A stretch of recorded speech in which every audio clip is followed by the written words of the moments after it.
한국지리 3강 시작하겠습니다. 먼저 지난 시간에 배운 거 간단히 확인하겠습니다. 풍수지리 사상은 미신적이어서 매우 비과학적이다. 틀렸죠. 풍수지리 사상은 우리 조상들이 살면서 경험에 의해서 살기 좋은 곳들, 살기 좋은 환경들을 풍수지리 사상에서 좋은 자리라고 인식을 했습니다. 그 다음에 우리나라 전통적인 촌락의 입지와 그 입지의 장점은 배산임수촌을 얘기하죠. 배산임수, 뒤가 산이 있으면 겨울에 북서풍을 막아주고, 그 다음에 산에서 연료를 얻을 수도 있겠고, 앞에 물은 농업용수나 이런 쪽에 여러가지 생활용수를 쓸 수도 있겠고, 그 다음에 산록에 위치하면 홍수도 잘 일어나지 않았고, 그 다음에 남쪽 사면이 자리 잡으면 일조량도 풍부하다. 이렇게 쓰면 되겠습니다. 그 다음에 풍수지리 사상은 조선시대 중국에서 전래되었다. 신라 말에 당나라에서 전래되었죠. 그래서 틀렸습니다. 천화도는 우리나라에서 가장 오래된 세계지도이다. 혼일강리 역대국도 지도가 현존하는 세계지도 중에서 현재 남아있는 것 중에서 제일 오래된 거죠. 틀렸습니다.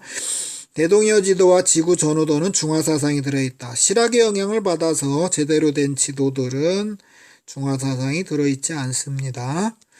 혼일강리 역대국도 지도는 신대륙까지 표현되어 있다. 혼일강리 역대국도 지도는 아프리카, 유럽까지만 표현되어 있죠.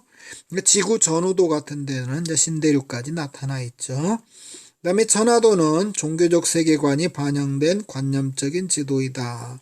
맞았죠. 도교적인 세계관이 들어가 있고 상상의 나라들이 펼쳐져 있죠. 대동여지도는 축척을 사용해서 제작하여 산의 정확한 높이를 알 수 있다. 축척은 약 16만 2천분의 1 정도 사용했고 등고선을 사용하지 않았기 때문에 정확한 높이는 알 수 없고 대략적인 높이만 알 수 있다 그랬죠. 신증 동국여지 승남은 통치를 위한 자료를 백과사전식으로 썼다. 택리지 이전에 이런 실학을 영향을 받기 전에 우리나라 전통 고문원 이런 것들은 백과사전식으로 이렇게 써놨죠. 통치를 위한 자료이죠. 그 다음에 풍수지리의 명당은 산수가 아니고 지리가 되죠. 산수가 아니라 지리다. 넓은 들이 펼쳐져 있는 지역과 물물교역에 유리한 지역은 생리가 좋은 곳이다. 맞았죠.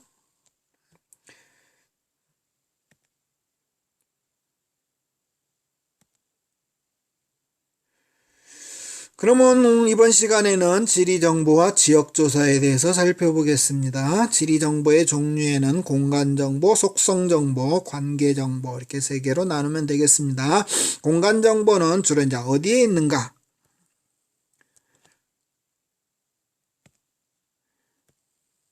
어디에 있는가? 주로 위치 같은 걸 많이 얘기하는데 어떤 공간정보에서는 형태, 어떤 모양도 공간정보에 해당되겠습니다. 그래서 우리가 공간에 있는 정보를 갖다가 이렇게 평면에다, 지도에다 표시할 때는 점, 선, 면 이런 걸 사용해 가지고 위치나 형태를 나타내는 게 공간정보다. 이렇게 보면 되겠고요. 속성정보는 어떤 지역의 특성, 전주하게 되면 전주의 인구는 얼마고 65만이고 지형은 산으로 둘러싸있고 분지 형태이다. 이렇게 산업은 별로 발달된 게 없다. 그 다음에 기후는 지구상에서 가장 살기 좋은 곳이다. 이런 식으로 그 지역의 특성을 나타내는 게 속성정보. 대부분의 지리정보는 속성정보에 해당됩니다. 그 다음에 관계정보. 관계정보는 자기 주변 지역, 인접지역, 우리나라 하면은 우리나라 주변, 중국, 일본 이런 것들에 대한 정보들이 주로 관계정보. 우리가 전주에 살고 있으면 전주 주변의 인접지역에 대한 것들이 주로 관계정보가 되겠고, 그 다음에 계층 같은 경우는 이제 서울이 있으면 우리 서울의 문화가 전주로 와서 전주에서 고창이나 진안이나 이렇게 퍼져나가죠. 이렇게 보는 것도 관계정보에 해당이 되겠습니다. 인접하지 않지만은 서울에서 그 다음 계층, 그 다음 그 계층에서 그 하위 계층으로 이렇게 넘어가는 이런 그런 다른 지역과의 어떤 상호작용, 관계 이런 것들을 나타내는 걸 관계정보다 이렇게 보면 되겠습니다. 그 다음에 지리정보의 수집으로 가면 지리정보는 지도라든지 책이라든지 통계자료 이런 것들을 통해서 지리정보를 얻을 수도 있겠고, 현지에 가가지고 직접 살펴봐서 얻을 수도 있겠고, 그 다음에 항공사진이나 위성자료를 통해서 얻을 수도 있겠습니다. 항공사진이나 위성자료는 이런 것들은 이제 원격 탐사다 이렇게 보면 되겠습니다. 항공사진은 되게 5년마다 우리나라를 쭉 전부 다 찍을 때 항공사진은 반드시 중복 촬영을 하게 돼 있죠. 각 찍은 지역을 중복해서 중복 촬영하는 이유는 항공사진 사진은 평면인데 두 개의 사진을 갖다가 중복해서 찍어서 두 개의 사진을 겹쳐 놓고 이것을 보게 되면, 사진은 우리가 눈이 하나라 평면으로밖에 볼 수가 없는데 인간은 눈이 두 개죠. 그러면 사물을 입체적으로 볼 수가 있죠. 그런 입체적으로 보기 위해서 중복 촬영하는 이유가, 입체적으로 보려면 평면인 두 개의 사진을 갖다가 똑같은 장소를 촬영한 걸 겹쳐놓고 눈 하나는 이쪽을 보고 눈 하나는 이쪽을 봐서 두 개 영상을 합치면 입체적으로 볼 수가 있겠죠. 그래서 항공사진은 다른 사진하고 달리 이렇게 입체적으로 볼 수가 있는 게 항공사진이 되겠고, 뭐 지도보다도 더 정확하고, 우리가 지도를 그릴 때 항공사진을 찍어서 5만 분의 1로 확대한 다음에 지형도 제작에도 이용하고 있죠. 위성자료는 인공위성에서 찍은 사진을 가지고도 쓸 수가 있고, 인공위성은 사진뿐만 아니라 전파를 쏘아가지고 그 전파가 되돌아온 성질에 의해서 자원 탐사도 하고 수질 오염 상태도 알아내고, 이런 원격 탐사는 인간이 이제 접근하기 어려운 이런 지역까지도 사진으로 다 찍어서 실시간으로 자료를 보내오기 때문에 지구 전 지역에 대해서 우리가 실시간으로 많은 정보를 수집할 수 있습니다. 그 다음에 지리정보 시스템, GIS라고 하죠. 지리정보 시스템은 우리가 이렇게 수집된 지리정보를 컴퓨터에다가 입력을 해서 저장을 한 다음에 이렇게 정보들을 다 저장해 놓으면 컴퓨터를 분석해서 이제 컴퓨터를 통해서 다양한 정보를 출력해서 얻어볼 수 있는 시스템이 지리정보 시스템이 되겠습니다. 컴퓨터라는 건 상당히 성능이 좋기 때문에 어마어마한 양을 저장할 수 있고, 또 정보가 변해서 새로운 정보를 또 추가 입력할 수도 있고 수정할 수도 있고 입체적으로도 볼 수 있고, 그래서 우리나라의 모든 정보를 컴퓨터에 이렇게 다 저장해 놓으면 우리가 필요에 따라서 여러 가지로 자료를 꺼내서 다양한 자료를 새로 만들어서 쓸 수 있는 매우 유용한 시스템이 지리정보 시스템이 됩니다. 지리정보 시스템을 이용해서 우리가 가장 시험 문제에 자주 나오는 것은 이렇게 입지의 선정. 입지, 예를 들어서 우리가 전주에 쓰레기 매립장을 만든다 하면은 전주 주변에 지형도를 불러 나와서 지형도에서 가능한 지역, 그 다음에 인구 분포도를 끄집어내서 인구가 적게 사는데, 그 다음에 풍향 같은 걸 나타내는 거에서는 공장이 있는 지대에서 풍향에서 매연이 갈 수 있기 때문에 그런 것도 감안한다든지, 도로가 나온 지도, 이렇게 다양한 지도들을 가지고 가능한 지역들을 중복해서 겹쳐서 중복을 해가지고 중첩을 해서 중첩의 원리를 이용해서 가장 최적의 입지를 찾아내는 것이 되겠습니다. 거의 GIS 시스템은 이 중첩의 원리로 해서 최적의 입지를 찾는 이런 것들이 시험 문제에 가장 많이 언급이 되고, 그 밖에 국토의 관리라든지 환경 관리라든지 재해라든지 지하 시설물 관리라든지 다양하게 우리가 컴퓨터에 정보만 있으면 이것들 끄집어내서 우리가 예측해서 활용할 수 있겠습니다. 태풍 같은 것도 올라오면 태풍의 진로도 예측해서 피해 지역까지도 예측해서 다 분석할 수 있겠죠.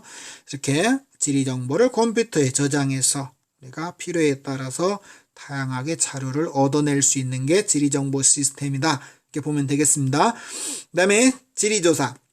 지리조사, 지역조사, 뭐 같은 얘기가 되겠습니다. 지역조사를 할 때는 일단 이건 작년 사회 1학년 때 사회책에서도 배웠던 내용이 되겠습니다. 조사 계획을 수립한다. 계획을 수립할 때는 이제 우리가 어떤 뭘 조사할 것인지 주제를 결정하고, 그 다음에 그 주제에 맞는 조사 지역을 어디로 우리가 조사할 것인지, 어디에 갈 것인지, 뭐 주제를 화산지형으로 했으면 제주도로 갈 건지 울릉도로 갈 것인지, 이렇게 주제나 조사 지역을 선정하는 걸 이제 계획을 수립하는 과정에서 하면 되겠고요.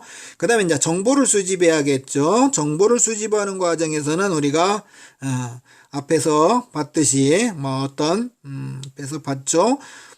지도나 문헌이나 통계 자료 이렇게 가지 않고 어떤 실내에서 하니까 이제 실내 조사다. 아니면 야외에 나가기 전에 하니까 미리 하니까 사전 조사다 이렇게 표현하기도 하죠.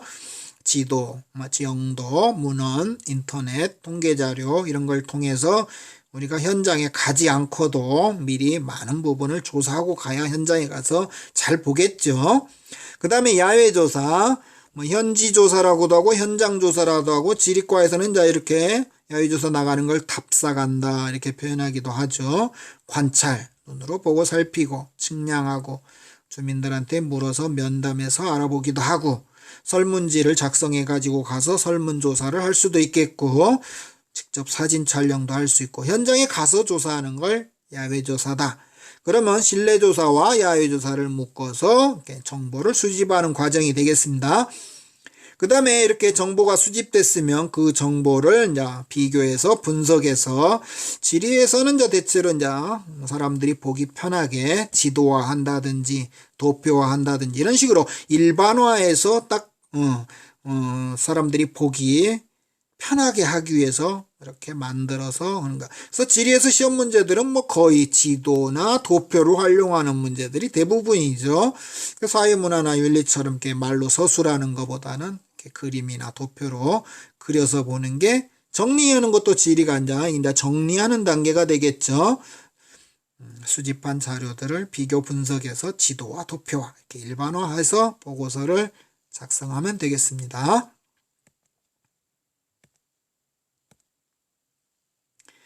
그러면 이제 두 번째 단원으로 넘어가서 자연환경과 인간생활로 넘어가겠습니다. 그 다음에 한반도의 형성과 산지지형, 한반도의 지체구조.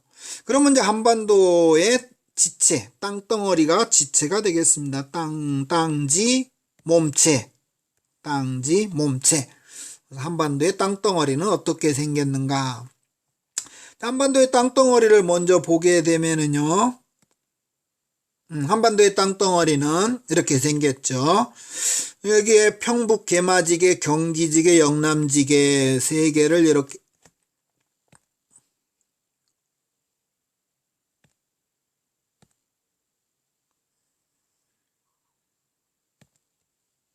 평북, 개마지개, 경기지개, 영남지개. 자, 한반도의 기본 바탕을 이루는 땅이죠. 얘네들 세 개를 이렇게 묶게 되면 얘네들은 한반도의 기본이 되는, 바탕이 되는 땅들이 되겠습니다. 그 사이에 조금씩 끼어 있는 것들이고, 나머지 땅들은 우리나라의 가장 많은 부분을 차지하고, 요 세 개가 이제 가장 오래되고 안정된, 즉 고생대 이전에 오래된 땅, 그걸 섬캄브리아기라고도 이렇게 얘기를 하죠. 시원생대 땅이 되겠죠. 가장 오래되고 안정된 땅.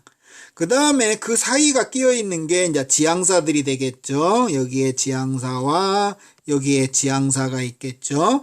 이 두 개는 이제 이 고생대 이전의 땅이 끼어 있는 땅이 되겠죠. 이건 이제 고생대 때 만들어진 땅. 고생대 때 바다 밑에 퇴적된 지층을 지향사라고 이렇게 우리가 얘기를 하죠. 그래서 고생대 이전의 땅에 고생대가 이렇게 두 개 끼어 있죠. 고생대 때 바다, 땅이 침강해서 바다가 됐다가 거기가 지대가 낮아서 퇴적됐고 나중에 이제 고생대에 다시 융기해서 그 위에 좀 퇴적된 지층이 보이고 그 다음에 중생대로 와가지고는 이렇게 경상도 지역이 호수 밑에 퇴적이 됐습니다. 이렇게 남해 바다까지 일본 앞바다까지 이렇게 거대한 호수가 중생대에 있었는데 호수 밑에 이렇게 퇴적된 지층이 경상분지 경상계층 중생대에 만들어졌고요. 신생대에 퇴적된 지층은 이제 저 꼭대기에 있는 두만지계와 길주명천지계 신생대에 퇴적된 지층까지 그 밖에 이제 이렇게 백두산이라든지 울릉도, 독도, 울릉도, 제주도, 마라도 이런 친구들은 이제 신생대에 화산이 분출해서 만들어진 것이고 여기는 신생대에 퇴적된 지층이 되겠습니다. 우리나라는 신생대층이 매우 적게 나타나죠. 신생대층이 많은 데에서는 이제 석유나 천연가스와 같은 자원이 풍부한 것이고 우리나라는 이렇게 오래된 땅이 많기 때문에 석유와 천연가스와 같은 땅은 적게 나타나죠. 그러면 다시 뒤로 가서 자 우리나라 땅덩어리는 이렇게 시원생대 땅이 가장 많죠. 이 시원생대 땅이 우리나라 땅에 가장 많은 부분을 차지하고 오래돼 가지고 지각이 안정되어 있다. 한반도의 바탕을 이룬다. 그래서 했죠. 시원생대 땅. 평북 개마지계, 경기지계, 영남지계 건너에 있죠. 이렇게 보면 평북 개마지계, 경기지계, 영남지계 이 사이가 이제 고생대 땅이 되겠고 이렇게 세 개의 땅. 여기는 이제 아주 오래됐기 때문에 오래되면 여러 가지 사건 사고가 많았겠죠. 그래서 시기가 오래되면 열과 압력을 받아가지고 기존에 있었던 퇴적암이든 화강암이든 이런 것들이 변성작용을 받게 돼가지고 이런 것들을 변성암이다. 편암이나 편마암 이런 편마암 종류다. 그래서 이런 것들을 편마암 계통이다 이렇게 보면 되겠습니다. 변성암이다. 열이나 압력을 받아서 변했다. 나이를 많이 먹다가 보면 세상 이런 일 저런 일 겪으면서 많이 변하겠죠. 그 다음에 고생대 땅. 그 사이에 있는 게 고생대 땅이죠. 그 사이에 있는 땅이 위에는 평남지향사. 여기가 평안남도니까 평남지향사. 이렇게 강원도에서부터 쭉 내려오면 충청북도 옥천을 지나서 전라남도까지 이렇게 가죠. 가운데가 옥천이니까 옥천지향사 이렇게 나눈 것이죠. 두 개의 이름은 고생대권 지향사 이렇게 돼 있죠. 바다 밑에 수평으로 퇴적된 지층을 지향사라고 그래요. 그러면 고생대 땅은 원래 한반도가 같은 땅이었었는데 뭔가 지반이 가라앉아서 지대가 낮아져서 거기에 바닷물이 들어오게 되죠. 그래가지고 지대가 낮으니까 퇴적이 되겠죠. 퇴적이 돼서 만들어진 땅을 먼저 조선계층이 쌓이게 되고 나중에 말기에는 융기해가지고 이제는 육지가 이때까지는 이제 바다에서 만들어졌겠죠. 바다에서 이루어진 층이다 해서 해성층. 고생대 초기에 얘네들이 바다에 가라앉아서 바다 밑에 얕은 바다에서 퇴적된 지층. 거기에 이제 바닷속에 누가 살았을까요? 바닷속에 조개라든지 얘네들이 살았겠죠. 조개가 살았고 산호초도 살았겠고 이런 조개나 산호초들이 많이 퇴적된 것들이 이제 석회암층이 되겠죠. 이게 CA CO3라는 성분으로 되어 있으니까 그래서 우리나라에 석회암이 나오는 친구 시멘트 만들 때 이 석회암으로 만들죠. 이런 것들이 고생대에 바다에 가라앉아서 조개나 산호초들이 퇴적된 것들. 그 다음에 이 고생대층이 나중에 융기해가지고 이제 육지가 되게 되죠. 그렇지만 이제 주변도 올라왔으니까 주변보다 낮으니까 그래도 계속 산에서 침식된 것들이 이쪽에 와서 쌓이겠죠. 그것이 이제 평안도에 많으니까 평안계층이다. 일본 애들이 지층 이름을 붙였겠죠. 이렇게 조선계층이다. 일본은 신생대 3기층으로 주로 되어 있어서 오래된 땅이 별로 없죠. 조선에 많다 해서 이렇게 이름을 붙인 것 같고 평안도 쪽이 많으니까 평안계층이다. 여기에는 이제 육지였기 때문에 산에서 이제 나무들이 이렇게 이쪽에 지대가 낮은 데로 홍수 때 매몰돼 가지고 나무들이 매몰돼서 무연탄이 된 것이 되겠죠. 그래서 이 고생대층에는 우리나라에 가장 많은 자원이 이런 석회암이나 무연탄이 되겠죠. 그래서 고생대층에서는 우리나라 지하 자원이 많이 풍부한 지층이 되겠죠. 그 다음에 중생대에 와가지고는 경상도 지역이 만들어지죠. 태백산맥이 있고 소백산맥이 있고 남해안도 산들이 있고 뭐 호수가 이렇게 저 해남까지 남해안까지 이렇게 중생대에 커다란 호수가 있었다겠죠. 그 호수 밑에 퇴적된 지층. 호수는 육지니까 육성층이 되겠고, 중생대에는 공룡이 많이 살았으니까 여기에 퇴적된 지층에는 공룡의 화석들이 많이 나타나죠. 공룡하게 되면 경상남도 이 고성군이 세계 공룡 박람회도 하고 공룡의 화석들이 많이 있는 곳이죠. 그 다음에 신생대는 이제 우리나라에서 이제 조금밖에 안 만들어졌다겠죠. 꼭대기만. 거의 이제 중생대까지 우리나라가 거의 만들어졌고, 우리나라 꼭대기 두만강 쪽, 길주명천 쪽에 매우 적게 나타난다. 신생대 3기 퇴적된 지층에서는 이제 나무들이 고생대나 중생대에 묻힌 나무들은 오래돼서 무연탄이 됐고, 얘네들은 아직 이제 나이를 덜 먹어서 아직 갈탄이고, 그렇죠. 무연탄은 연기가 안 난다는 것이고 갈탄은 연기가 나겠죠. 그럼 갈탄은 아직 오래되지 않았기 때문에 나무 속에 이제 물이라든지 휘발성 물질, 석유와 같은 물질이 좀씩 들어있기 때문에 태우면 연기가 나는 친구죠. 그 다음에 우리나라 암석의 분포로 가볼까요? 우리나라 암석은 시원생대에 만들어진 놈들이 이렇게 편마암 계통, 변성암 계통이죠. 그래서 우리나라 암석은 시원생대 땅이 제일 많으니까 변성암이 제일 많죠. 이렇게.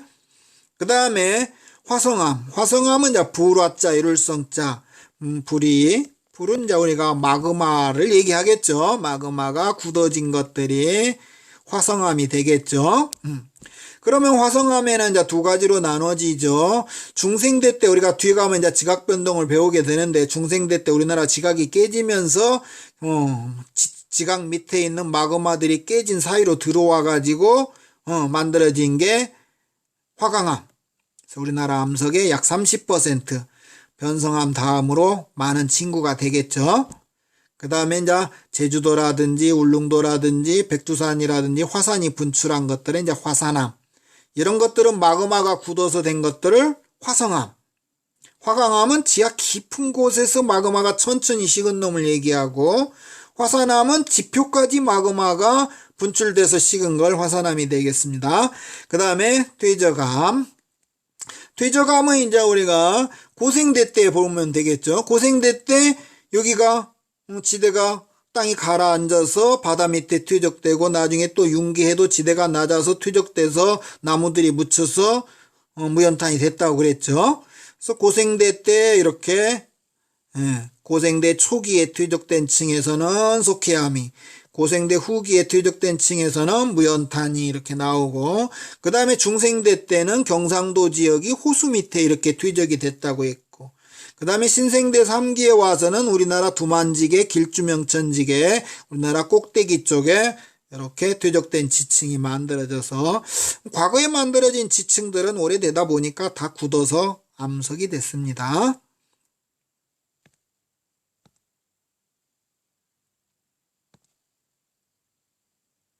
그러면 뭐 시기별로 우리나라를 간단히 살펴보면, 자, 고생대 처음이 캄브리아기죠. 그래서 그 이전을 선캄브리아기다, 선캄브리아다, 캄브리아기 먼저 선자 써갖고 이전의 땅들이다. 원래는 이제 우리가 땅이 고생대, 중생대, 신생대 이렇게 세 개로 있는 줄 알았는데, 그 이전의 땅을 찾아내면서 나중에 이름을 붙였기 때문에 이렇게 우리가 캄브리아기를 기준으로 해서 이렇게 나누는 거고, 시생대가 제일 오래됐고, 그 다음에 원생대. 대부분의 우리나라 땅은 시생대 땅이 되겠습니다. 이때는 이제 우리가 땅들이 오래됐기 때문에 열과 압력을 받아서 변했다. 변성암 종류. 주로 이제 편마암 종류 이런 것들을 변성함이나 변마함 뭐 같은 의미로 여러분들은 이해해도 되겠습니다. 평북 개마지개, 경기지개, 영남지개 건너에 있다고 그랬죠. 그 사이에 있는 게 이제 고생대 땅이 되겠죠. 고생대 땅은 평남지향사와 옥천지향사, 위치는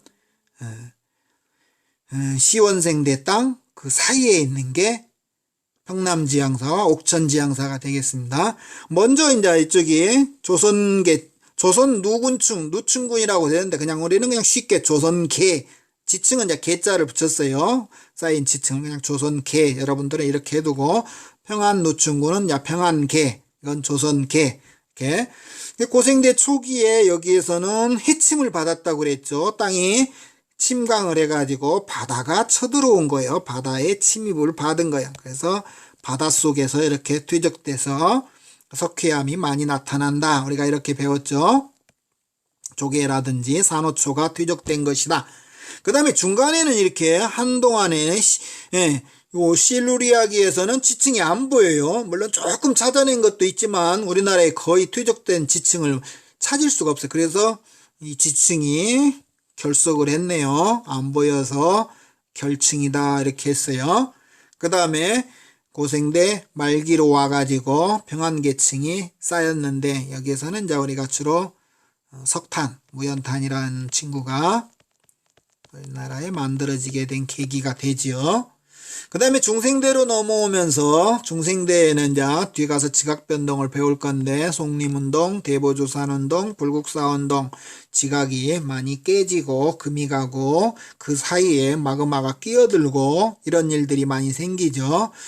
지각이 깨진 사이에 이제 화강암이 끼어들어와 가지고 화강암은 지하 깊은 곳에 마그마가 서서히 식은 걸 화강암이다 이렇게 얘기했죠. 속림운동은 주로 이제 북한 쪽에 이렇게 산들을 만드는 데 많이 했고, 여기 이제 남한 쪽에 산들과 관계가 많이 되죠. 그 다음에 중생대에서는 이제 우리가 뭔 일이 있었냐면 경상도가 거대한 호수 속에서 퇴적되었다. 공룡의 화석이 있다. 이렇게 배웠죠.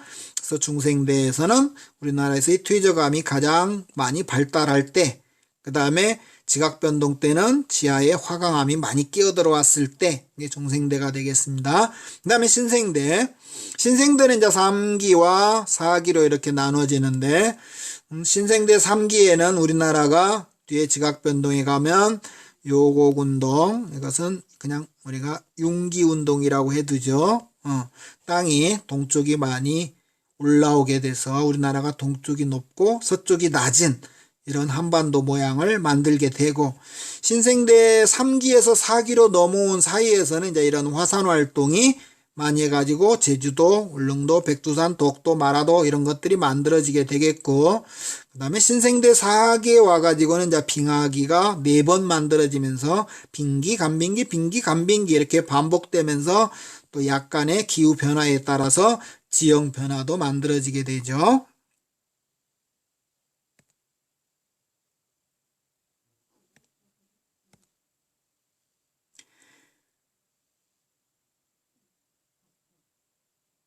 한반도의 지형 형성 여기서부터는 우리가 아직은 인터넷 강의로 하기 때문에 천천히 나가기로 하고 다음 시간 수업으로 하겠습니다. 그냥 너무 동영상이 길면 지루하기 때문에 여기서 마치겠습니다. 감사합니다.